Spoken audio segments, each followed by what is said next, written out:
Teman-teman yang saya hormati, Presiden Republik Indonesia baru saja menerima surat-surat kepercayaan dari 10 duta besar negara sahabat untuk Indonesia. 7 duta besar berkedudukan di Jakarta atau kita sebut Residence Ambassadors, yaitu Amerika Serikat, Brunei Darussalam, Bulgaria, Kuba, PNG, Tunisia, dan Rusia. Sementara 3 duta besar berkedudukan di luar Jakarta atau kita sebut non-resident ambassadors, yaitu Lituania berkedudukan di Singapura, Makedonia Utara dan Republik Slovenia berkedudukan di Canberra. Rekan-rekan, Indonesia memiliki hubungan yang baik dengan 10 negara tersebut. Beberapa di antaranya merupakan mitra dagang atau mitra kerjasama ekonomi utama Indonesia. Sebagai contoh, Amerika Serikat merupakan mitra dagang utama Indonesia.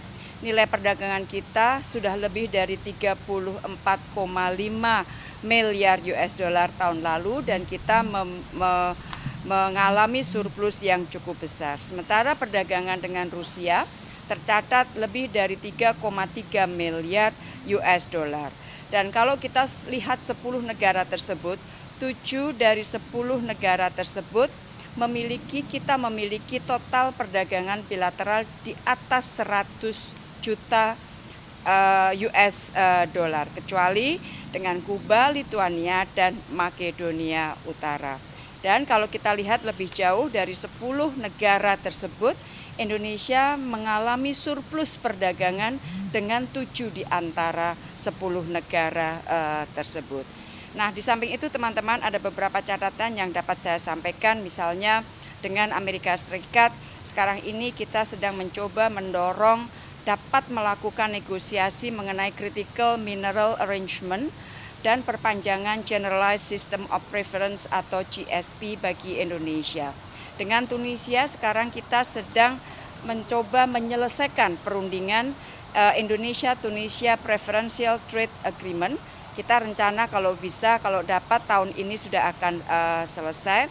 Dan kalau Preferential Trade Agreement dapat diselesaikan, proyeksinya kenaikan ekspor kita dapat mencapai 32,82%. Dengan Rusia kita sedang mendorong penyelesaian perundingan Indonesia Eurasian Economic Union Free Trade Agreement atau Indonesia EAEU FTA yang tentunya juga akan dapat mendorong peningkatan perdagangan Indonesia dengan Rusia dan negara anggota EAEU. Dengan negara anggota UE ada Bulgaria, Lituania, Slovenia. Kita sedang mendorong penyelesaian negosiasi Indonesia EU Comprehensive Economic Partnership Agreement atau sering disebut CEPA.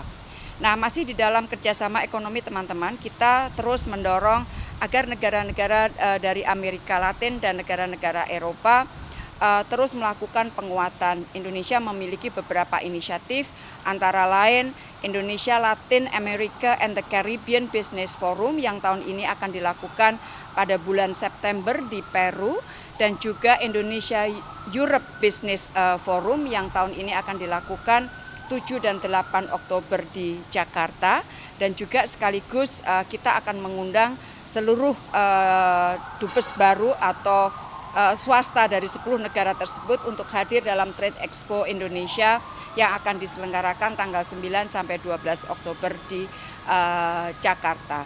Selain itu tentunya dengan 10 negara tersebut kita akan bicara mengenai kerjasama dalam pariwisata, konektivitas, pembangunan IKN, dan lain-lain.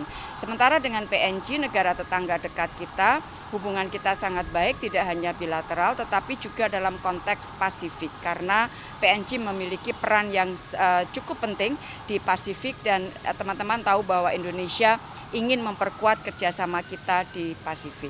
Dan tahun ini juga merupakan tahun yang istimewa bagi Indonesia Brunei, 40 tahun hubungan diplomatik, 75 tahun dengan Amerika Serikat, dan 75 tahun dengan Rusia. Jadi sekali lagi itu yang substansi atau prioritas yang dari sisi Indonesia melihat yang ingin dimajukan dengan keberadaan 10 duta besar asing negara sahabat untuk Indonesia. Dan setelah kegiatan ini setelah penyerahan surat-surat kepercayaan, satu persatu saya akan terima mereka untuk lebih mendetailkan prioritas-prioritas kerjasama dengan ke-10 negara tersebut. Demikian teman-teman, terima kasih.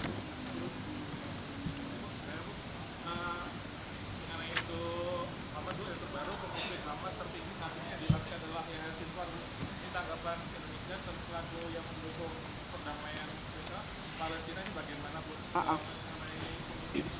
Jadi kita fokus kepada upaya penyelesaian perdamaian. Ya, dari kita jelas bahwa kita terus, pertama kita mendorong agar terjadi ceasefire. Yang kedua, kita terus mendorong agar bantuan kemanusiaan dapat dijalankan, dapat dilakukan tanpa adanya hambatan. Yang ketiga, kita terus mendorong agar dapat tercapai perdamaian yang berdasarkan two-state solution. Jadi kita tetap fokus, fokus kita akan kita jalankan terus. Dan hari ini saya juga akan menerima, ada delegasi dari Palestina yang akan ketemu saya. Mereka adalah tamu dari PBNU dan sore ini jam pukul 3 saya akan menerima beliau dan kembali akan menegaskan dukungan Indonesia terhadap perjuangan bangsa Palestina. Jadi fokus kita jelas dan kita juga berada di depan untuk membantu misalnya negara-negara lain agar mendukung keanggotaan Palestina di PBB, mengakui Palestina, kemudian bagi UNRWA untuk dapat bekerja karena banyak sekali gangguan yang dialami oleh UNRWA yang dimana Indonesia mengatakan bahwa UNRWA perannya masih sangat penting untuk membantu para pengungsi Palestina. Ya. Jadi pertama korban meninggal tersebut beliau sedang berada di salah satu hotel yang terbakar dan beliau dari keterangan medis dikatakan bahwa beliau banyak sekali menghirup asap akibat kebakaran tersebut. Dari pihak Indonesia, dari pihak kita Kemlu sudah berkomunikasi dengan pihak keluarga dari Kemlu dan juga dengan duta besar kita di Dhaka terus melakukan komunikasi untuk bagaimana dapat melakukan evakuasi sebaik mungkin. Hal yang sama kita juga lakukan dengan Libanon, dengan WNI kita yang ada di Libanon. Kita sudah tetapkan Libanon sebagai siaga 1 sehingga upaya untuk melakukan atau komunikasi untuk melakukan evakuasi sudah terus dijalankan. Beberapa kali dengan KBRI kita di Dhaka sempat mengalami masalah komunikasi karena dalam beberapa kali tidak bisa dihubungi, tetapi beberapa hari ini sudah dapat berkomunikasi dengan baik. Terima kasih teman-teman, selamat hari ulang tahun ASEAN.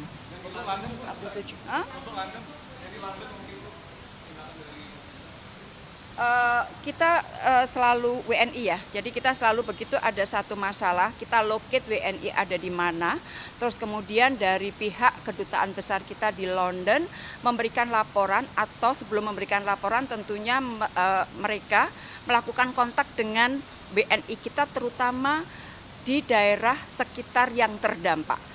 Untuk mengetahui apakah WNI dalam kondisi aman atau tidak.